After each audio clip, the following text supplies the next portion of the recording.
Hey guys, welcome back to another video. Ow! Insane.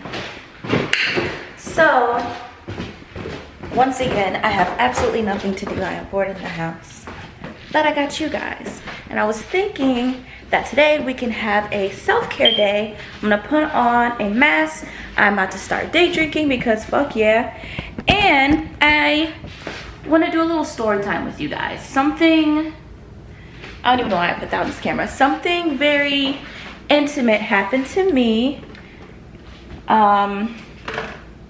last month, and I wanted to share with you guys and what it felt like, what it was like, and how I got through it, because it is something that you can get through. And while it was happening, I thought I was gonna die. I didn't feel like I was gonna get through it at all, but I did.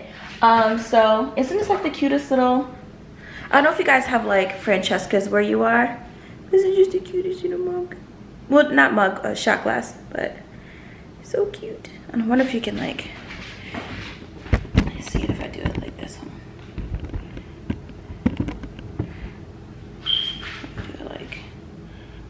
Focus. Yeah, it's like a little shot glass. Cute. I never use it though. So, yeah. I'm looking for a wine glass. Sorry, I keep like putting it up on my mouth. That's gross. Not that my mouth is gross, but you know what I mean. But I can't seem to find.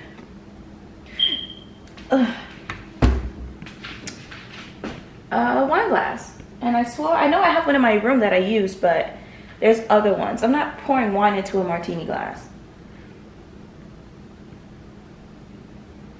I'm not pouring wine into a martini glass. All right, I'm gonna spill it everywhere. I'm just gonna use a regular cup. So the only thing about, so I have two roommates and they are both guys, and they're guys, so like the things that they do are just so different from me. And one of them is like putting the dishes back. I always put them back in like a certain order, whereas my other roommate, he doesn't. Like, but I mean, why? I'm not gonna complain because at least he's like helping me, you know, like he's a good roommate. But like there'll be like Tupperware on top of like the plates, or like, I don't know, I can't explain it. It's just like all over the place.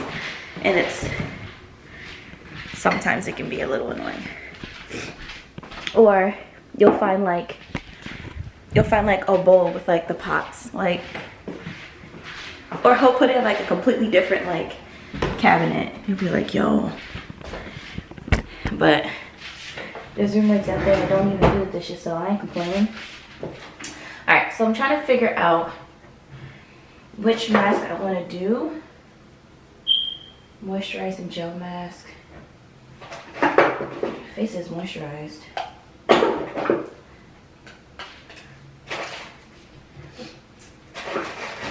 These are masks for my hair.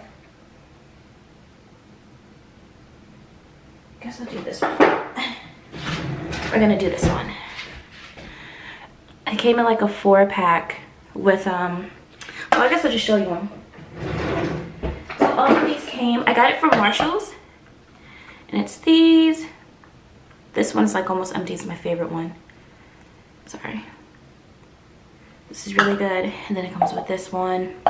Then I just showed you this one. But yeah, one's for like moisturizing, one's for like smoothing your face out. Like, I guess like if you have like wrinkles. Can't relate.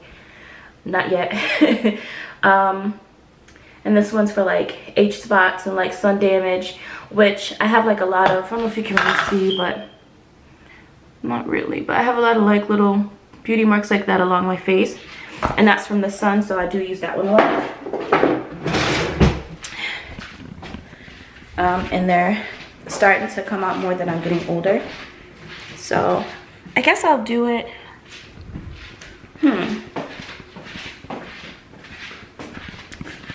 I'll do it in here. Okay, guys?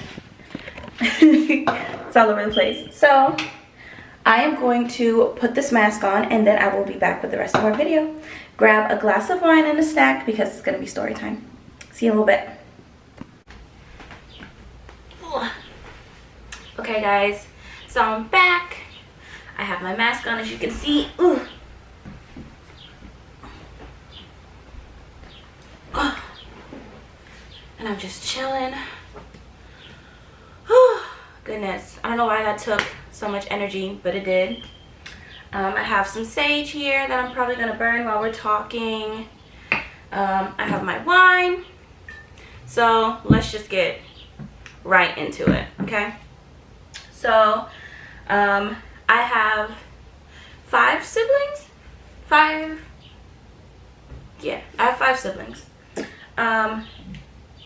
My mom had 3 boys and me. Then my dad had a daughter before he got with my mom. And then I have a little sister after me. So I have 3 older brothers, Alfonso, Steven, and Chris. Then I have my sister Kia and my little sister Stephanie. But it was mostly just me and my brothers growing up because my sister was from my father's side. When they broke up, she went back over there with him.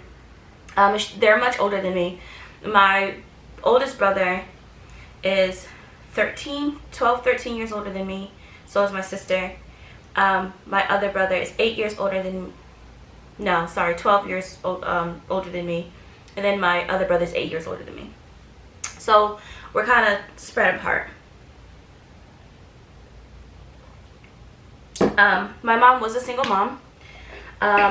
She did remarry and stuff like that, but for the most part, it was always just kind of the 4 of us. And by the 4 of us, I mean me and my brothers. So I'm trying to like do this at the same time. Okay, there we go. So my brothers were pretty much like, I don't want to say of the system, but you know, 3 young men trying to be raised by a woman who's also trying to work, you know, make sure we're safe. You know, they looked for other outlets, and they were, and when I say that, it's my 2 oldest brothers. My 3rd oldest brother was mostly near my age, so it's kind of like the 2 of us, you know, just kind of like looking at the chaos, like what's going on. And then my 2 oldest brothers were, you know, always kind of like in the streets and stuff like that. They were mostly in jail, like in and out. So if they weren't home, they were in jail. And you know, they stirred up some shit. You know, they kept it popping, and it did cause a lot of chaos. My childhood was very interesting, and this is a lifestyle that I don't agree on, and I kind of stood out from that. I don't really have the same interests or things like that of my siblings, and I only really talk to, well, now I only really talk to one of my brothers because we just don't, I don't think they just want me around it, to be honest. I think I know they love me. I just think that the thought of me being around is weird to them. And by saying that, I'm pretty much just talking about one brother. My oldest brother, Alfonso, he was in and out of jail, but for the most part, he stayed with us while I was growing up. And I moved a lot as a kid, so there was a very good portion of my life where I lived in Atlanta. And he stayed down there with us. You know, he got a job and stuff like that, and but it was great bonding time. And I think that was like the real time I really got to get to know my big brother, you know, because for once he wasn't in jail, and we became very close. And ever since then, we were very, very close. As I grew up, still very close. We talk a lot. You know, we talk mostly, we would talk like mostly every day. We're both night owls. I don't really sleep well at night. That's actually where I get most of my work done, is at night. So I would just text him and be like, hey bro, love you. Or he'd be like, what you doing? We'll sit on the phone, we'll bullshit and talk or whatever. Yeah, so last month, and my brother didn't make right choices, but he was trying. He was really trying to turn it around, and he had some demons that he was fighting as far as, addictions. He has some diseases, but he was trying really hard. And I remember last February,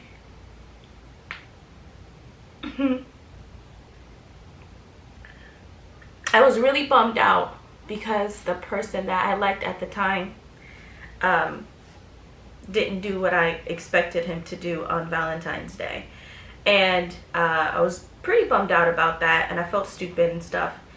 And I got a phone call from like an unknown number, and all I heard was Booby, and I was like, that's my nickname. And I was like, who is this? He was like, it's Alfonso.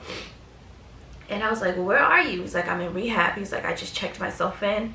And he was telling me how great he was doing, how he got clean, and how he was like helping them like even create like programs that would be more compatible with people with that disease, to where they feel like they felt stronger, so they wouldn't relapse, and they could be creative. And he was finding different ways to distract them, so that way they didn't feel like they were in rehab. They felt like they were like doing a project or in college, and it was so cool.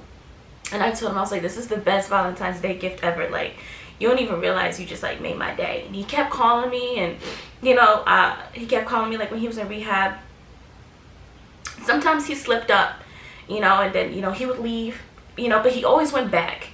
And it's been like that since January, February, of him just like going back and forth. And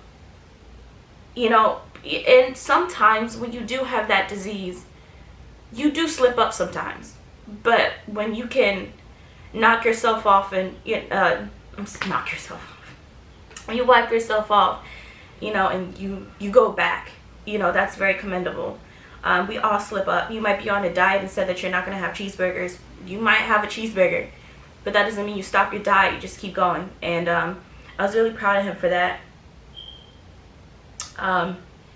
And yeah, he was doing really well, and I had moved closer, so I got to see him more. We hung out, which was cool. And even though I was kind of disappointed in him when he kept relapsing, I still talked to him every day. There were days where I was so mad where like I wouldn't give him conversation, but I would still say, hey big bro, like love you, thinking about you, hope you're doing well. He'd be like, yeah, you too, little sis. And that was an everyday thing.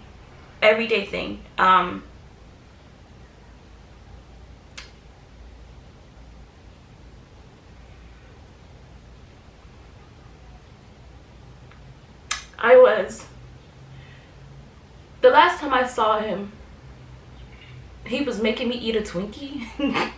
Because like, I like to be very like health conscious, and my weight goes up and down because of my kidneys and stuff. And we had went to the bodega. We were chilling at our other brother's apartment, and he was getting on both of our nerves. So I made him come because I didn't want to be alone and dealing with our other brother's bull. Because our other brother is funny. Like, he's just like, he's just annoying, like, but a good annoying. So the three of us were all just chilling. My other brother doesn't really come around like that, and I think he's just just kind of wrapped up in the type of lifestyle that he chose, and I think he doesn't like that he's doing it. So I don't know, and I'm praying for him as well. But yeah, we went to a bodega, and he gave me a piece of his Twinkie, and he was like, it's good. And I was like, I know. He said, you better eat that Twinkie. And he made me like eat this damn Twinkie. And we left. We got caught in the rain. We ran back to our brother's apartment, whatever. And then after that, shortly, I went home back to my apartment because I had enough of the night. And things were good. So late June, I was hanging out with my friend. It was like a girls' night. She had came over and we were like drinking wine or whatever, listening to twerking music and stuff like that, just chilling, doing girl stuff. My mask is on point. And I got a phone call around 1:30 a.m. And he had just, not too long ago, maybe like 2 weeks prior to, I slept on my couch. And he just jumped up and left. So I already knew he was up to some shit. So I was kind of tough loving him. Kept asking me for stuff and I kept saying no. But I always said I loved you. I always checked up on you. But I stopped giving him things. My mom, that being her baby, she was giving him money and stuff, and I kept urging her to stop. Because it's not like he didn't have a home. It's not like he didn't have food. It's not like he couldn't get a job. You know, he was just, it was summertime and he was partying. And he would get stranded in places where he needed things. So instead of enabling that, I wanted to stop giving him things so once he felt uncomfortable, he would come home. So it was 1:30 in the morning and he called me. And it sounded like he was having a good time. I heard two girls in the background. And they were like, you know, I heard music and stuff and talking and laughing and stuff. And he goes, hey, I was wondering if you can buy me a lift to go somewhere. And I was like, no. He was like, oh, do you think maybe I could, you know, borrow, you know, until Friday or, you know, no. And then I was like, but if you want to come here, I'll get you right here. No, I'm straight. And I was like, okay, well, you let me know when you get to where you need to be. And he was like, okay, I will. Sorry for bothering you. And I said, you're not bothering me. And I said, no, I'm serious. Like, call me back so I know you're safe. And he was like, I will. And I was like, you promise? He was like, I promise. And I was like, all right, I love you. He's like, I love you too, little sis. And he hung up. My brother shortly overdosed a couple hours after that.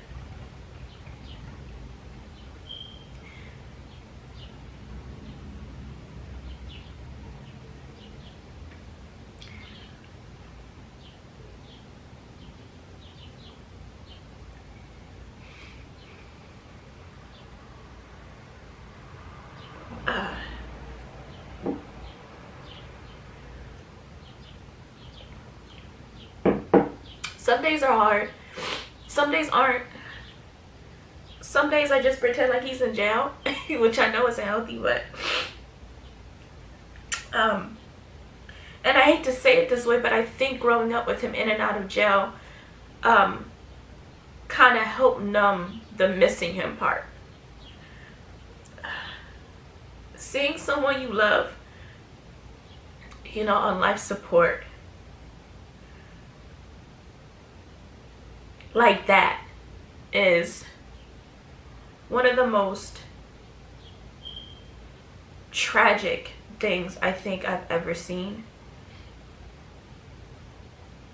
Just because I didn't want him to go out like that. Like, whenever somebody dies, it's tragic, it's sad, like, but, you know, I cared about his life.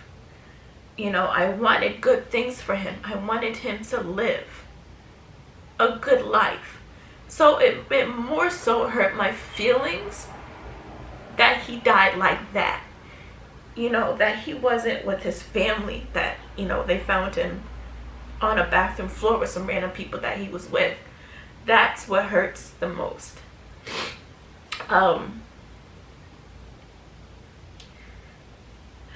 He was on life support for about a week, I think. And that was because of my mom. When he got there, they had pronounced him dead. He wasn't even in the system. Him being on life support was pretty much just a courtesy to us. But he had no brain waves. He didn't open his eyes. He wasn't peeing or pooping or anything. But he did come back for a second. And my mom said, if you can hear me, squeeze my hand. And he did. And then when she went to go, she jumped up to tell the nurse. He grabbed her hand and he held it like, don't go anywhere. And so she kept fighting for him. And I was like, Ma, he was saying goodbye. because he never came back after that. But you know your siblings. I'm messing up my mask. But you know your siblings. So I knew that that was his way of saying, like, I'm out, y'all.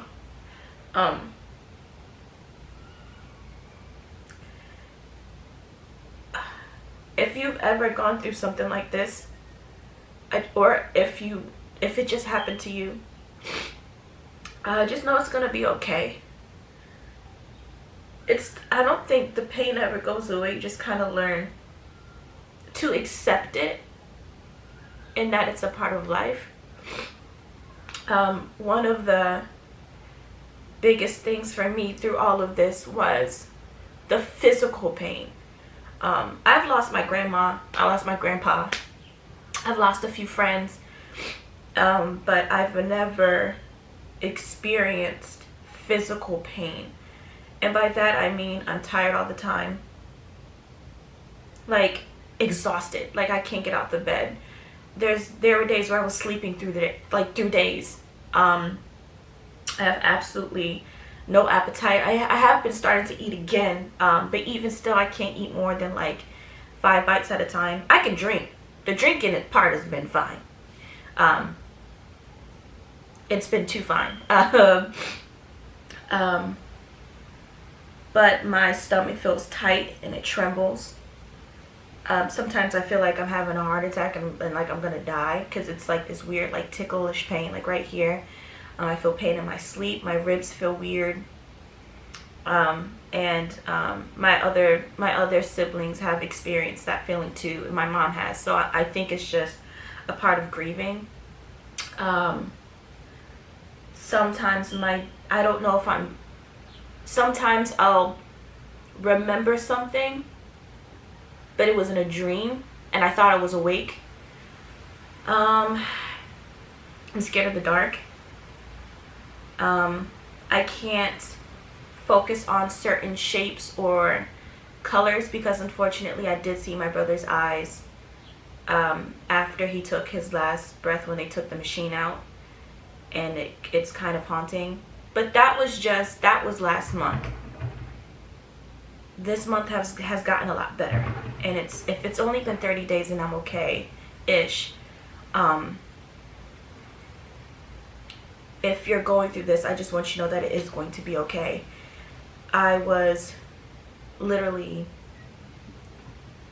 had just got my first show, and I was just about to publish my book. I was probably like a couple days out from just like editing and making sure everything was fine when he passed. And I pushed through. And I continued it. I finished it because I had got so unmotivated. I was like, I have to. And that's one of the things that have kept me going, filming, and getting the book out and things like that. Even sometimes when I turn off the camera, I just go back into bed. And that's okay, but you gotta find some type of something to keep you going. A lot of self-love. Even if it's just smiling at myself, or doing something that I like, treating myself, taking myself to go get ice cream, or anything. And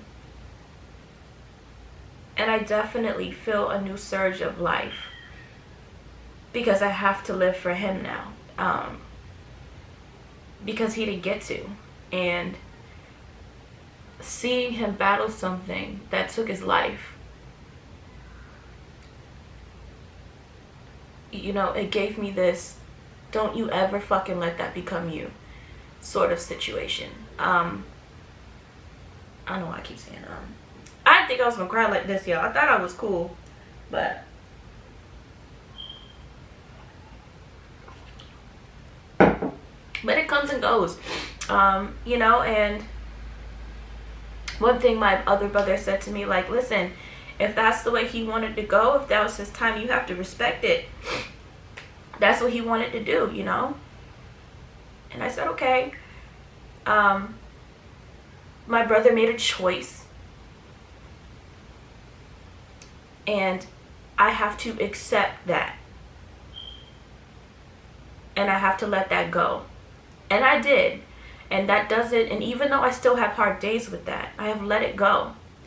I refuse to make a mockery out of his death. I refuse to be weak. And I refuse to be stagnant. Because the last thing our family needs is for me to die too. And I'm not saying physically, I'm saying emotionally and spiritually. I can't lay down. I can't. There would be no purpose if I were to give up now. If I were to just lay in bed and just cry all day. It wouldn't do anything. So I hope that, you know, if whoever needed to hear this, I hope that gives you some peace. Because that's my little piece. I've been doing yoga. Yoga's been helping with the stomach thing. It's just tenseness. You just tense up. As you can see by my body language, I like naturally do it. So, yeah. So that's my story time. I know it probably sucked, but that's my truth. And if you guys would like an update in a couple months, even if it's, you know, for you to compare whatever you're going through to what I'm going through, then we can do that. I hope wherever you are that you're okay. Don't feel alone. And if you don't have anyone to speak about it to, get a journal. Write it down. Talk to a camera. Because I feel a little better. And then in a couple years, when I look at this, I'm going to be like, damn, like, I made it through. I was okay. So now that I pretty much cried off my damn mask, ooh, I'm going to go scrub this off, wash my face, and I don't know. I don't know what I'm going to do. The day is young. It's only... Oh snap, I got a text message.